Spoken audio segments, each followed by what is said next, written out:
Love's labor jeopardized. Good day, Federation's finest. I'm Unsilent. Priority message from Starfleet. And we've got a priority message from Starfleet. The Romulan neutral zone has placed Starfleet Research Station ARC-7 in jeopardy. Proceed immediately to ARC-7 and determine the status of the station. Good luck, Jim. Now, you could call me Jim, not Captain. Captain Kirk, really, Admiral? Hi, folks. I'm Unsilent, and we're on the air with more of Star Trek 25th anniversary from the 26th anniversary of Star Trek. This episode is Love's Labor Jeopardized, which I assume is actually... I don't think I can recall any Star Trek episodes that started up, like, Love's Labor is Lost, or something else titled that was inspired by Shakespeare play. I mean, obviously, Love's Labor Jeopardized is based on that, right? Anyway, we are off to, ARC-7, which is number 3 on the map, which is number... Oh, crap. I think it's this one. As these two are really close to each other, but I think this is the only one that's labeled, so I'm going to guess this is the one that I want to go to.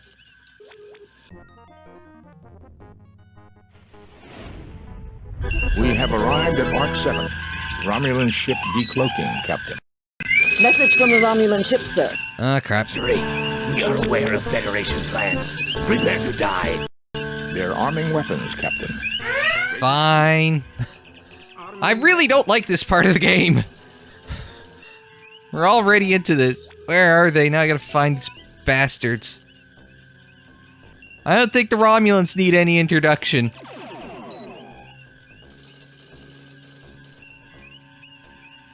They're the frickin' Romulans. They're one of the iconic villains. They're probably not the most iconic villain in Star Trek. I mean, I think that would have to be the Klingons. But, I don't know, the Romulans are pretty like, when you think of Star Trek villains...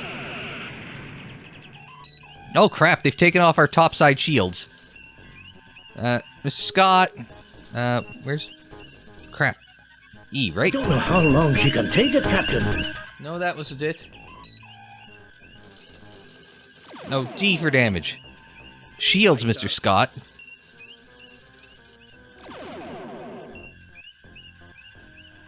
Meanwhile... What did I do with E? I accidentally hit E. Activates emergency power if available. Now, topside, is that dorsal? I think that's dorsal, right? It's got some sort of term. I think a topside is dorsal shielding, but...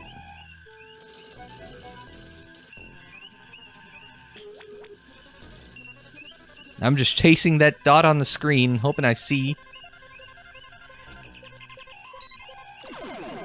We're gonna get familiar with the battle music, I think. Mr. Scott is repairing our topside shields. I'm hoping to get him to overshoot me.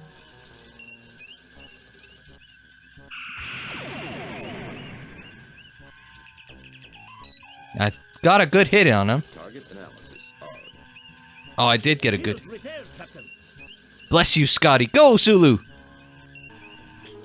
Full impulse, Mr. Sulu. Let's try and... It is behind me. That's the problem. Kill all the speed.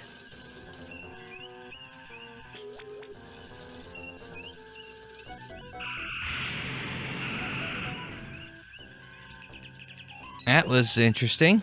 It's disappeared again. Is it a cloak?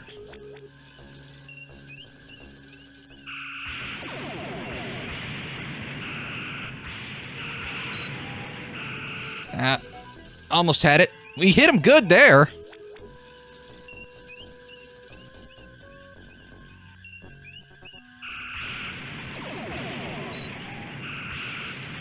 Oh, I think we've hit... Oh, we blew it up! Yes, we want to fight! Self-destruct device, rather than be captured, Captain. Resuming course to ARC-7, Captain. Thank you, Mr. Sulu, and thank you for eliminating... Well, it's a space station, and there's another Romulan bird of prey there. There is an auto beacon broadcasting from the station. on speakers. Warning. As per UFP Regulation 342-1888564.3, Paragraph 3, this base is currently under a Class 3 biohazard alert. All personnel are ordered to stay away from this base unless they are part of a biohazard response team. Uhura, hail the station. Message from Arc 7, sir. I am Centurion Ardea Preax of the Romulan Empire. We have discovered your genocide factory here and have summoned help to destroy it. Our lives will not be sacrificed in vain. Disarming weapons. Thank you. Since I don't think that ship's going anywhere, does anybody have any idea what he's on about? Captain, sensors indicate a breathable atmosphere in the space station. It seems that whatever Arc-7's intentions, it managed to create a biohazard that is deadly to Romulans. 17 humans and 10 Romulans are on the station. The humans are all in perfect health, so it seems we can beam over without any fear of contamination. I'm sorry, we can beam over. Does that include you, Mr. Spock? Because last I checked, I didn't think that was particularly good for you. But if it's supposed to be hazardous to Romulans, doesn't that mean it's also hazardous to you, Mr. Spock? I mean, since the... Shoot, what was the name of the episode with the Romulans in it? Like the first episode that had the Romulans in it. Like, they had a navigator who was not Chekhov, who made the point that, you know, those Romulans, they sure look a lot like Vulcans, and they did basically nothing to differentiate how the Romulans looked from how Spock looked.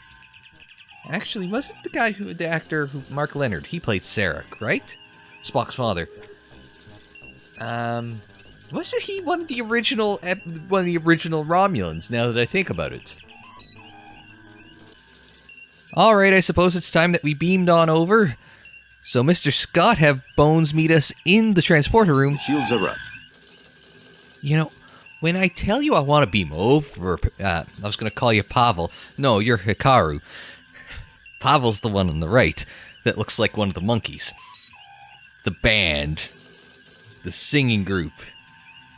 If you guys don't know what I immediately meant by the monkeys, you're too young to know what I meant by the monkeys.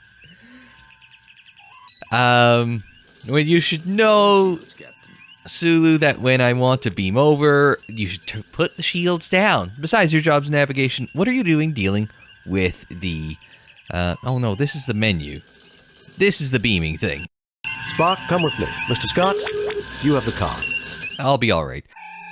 Hi, Mr. Kyle. Bye, Mr. Kyle. I will apologize in advance if this is, ooh, that's ominous. It's only a Romulan bird of prey over here. A Romulan bird of prey hovers menacingly on the view screen. Thank you for telling us the blindingly obvious computer narrator. Whatever the hell you are.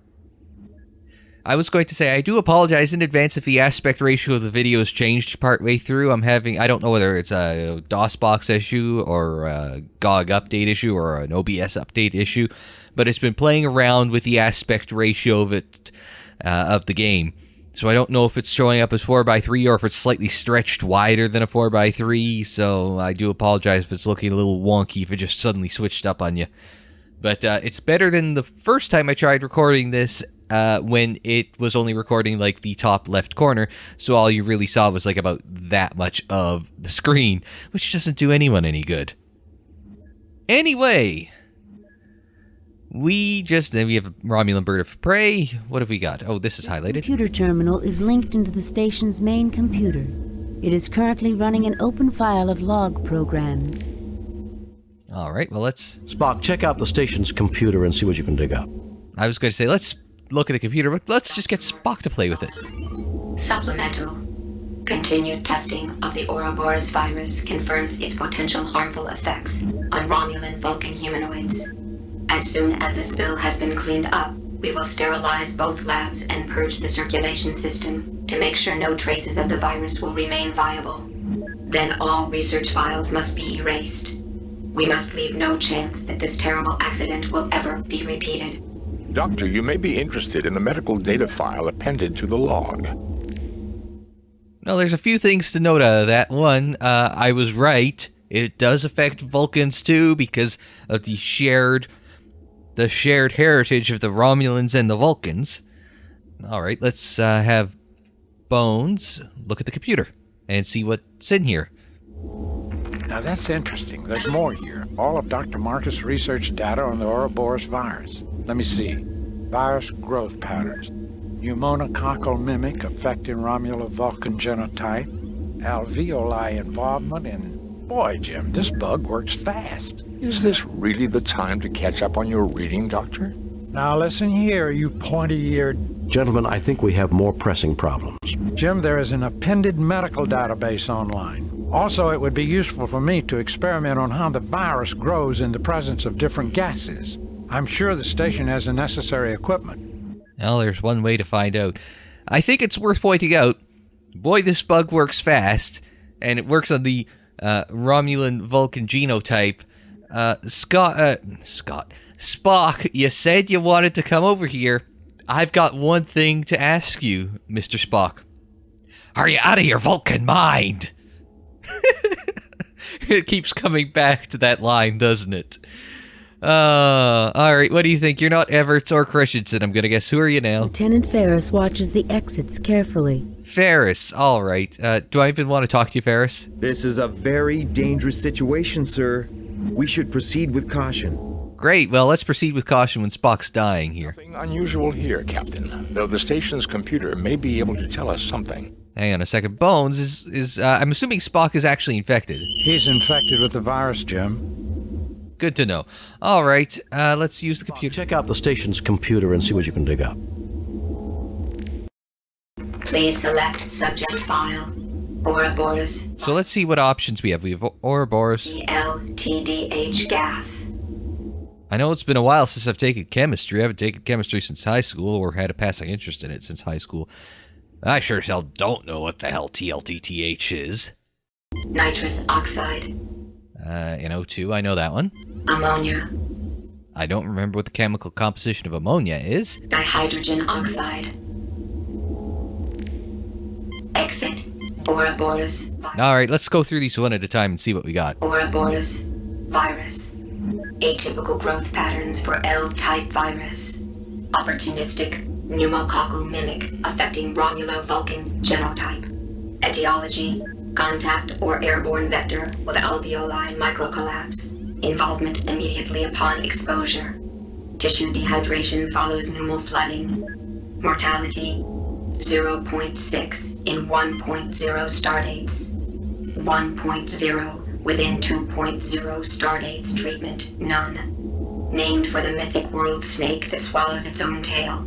Please select subject file. Okay, so the Ouroboros virus, near as I could tell, it's airborne. You could track it almost immediately upon exposure, and 60% of people infected die within a stardate of getting it, and everyone dies within 2. So, we have to work quickly to cure Mr. Spock. I believe that's probably our first priority with this mission. TLTDH gas. Yes, let's see what this is. TLTDH gas. The chemical compound. Tantalum, bilithium, phthalo, dihydroxide. Colorless. Odorless. Non-flammable. Gaseous at 1 atm. And temperatures within a human norm. Early anesthetic among Vulcans and Romulans, in whom it produces laughter, feelings of exhilaration, euphoria, sometimes leading to unconsciousness. In post-industrial pre-spaceflight era, a social problem evolved when crude TLTDH became popular to cook up from non-conductive tantolithial compounds commonly used as electrical insulation. Please select subject file. Yeah, I'm not going to remember any of that except it's Vulcan laughing gas. L nitrous oxide, a colorless non-flammable compound. Okay, it's nitrous oxide. It's human laughing gas. Okay, yeah, whatever. Select subject file. Ouroboros TL nitrous oxide, ammonia, a colorless pungent compound, NH3, a common byproduct of metabolism in carbon-based life forms. Liquid or gaseous at 1 atm. Compounds widely used in agricultural, medical, and industrial applications. Please select subject file, Ouroboros virus. So, okay.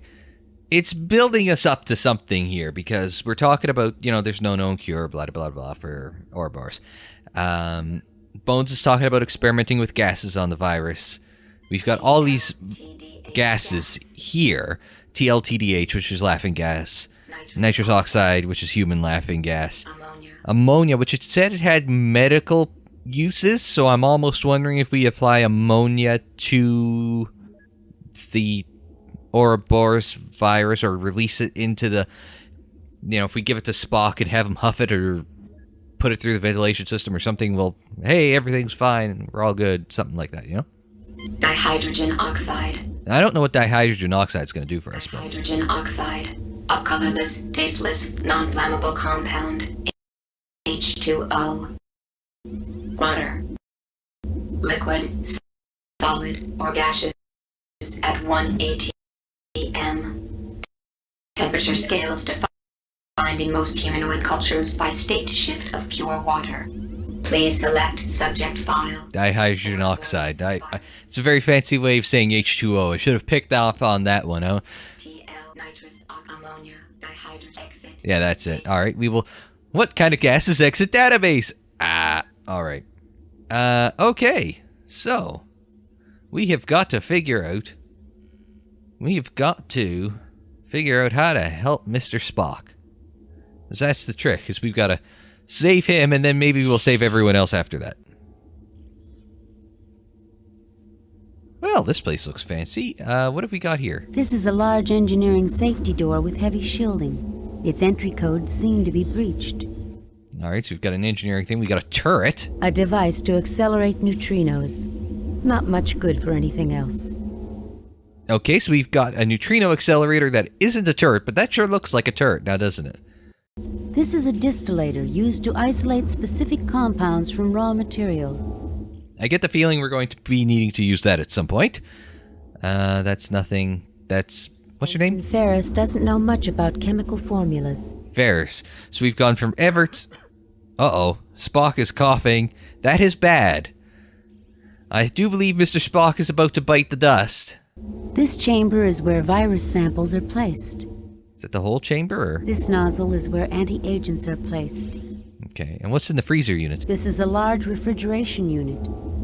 Okay, well, what's in the large refrigeration unit? Let's get whatever that is at a large refrigeration unit. You take the Ouroboros virus culture. Now we've got the Ouroboros virus culture. And that is where we're going to start the next episode, where we take the virus and try and figure out how to save Mr. Spock, who is coughing and dying. Isn't that right, Bones? He's infected with the virus, Jim. You heard the man, he's infected with the virus, and in the next episode, we are going to save him from the Ouroboros virus. But that isn't until tomorrow, actually, where we come back and we're going to save Mr. Spock from the Ouroboros virus. We are going to be goddamn medical miracle workers, yes we are.